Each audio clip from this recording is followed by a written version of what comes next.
ভোরের জঙ্গল, কুয়াশায় ভিজে থাকা সবুজ গাছপালা।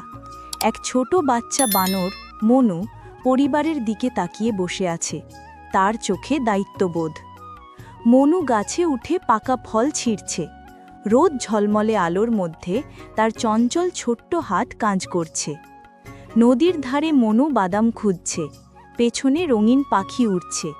হঠাৎ এক বিশাল ঈগল আকাশ থেকে ঝাঁপ দিচ্ছে।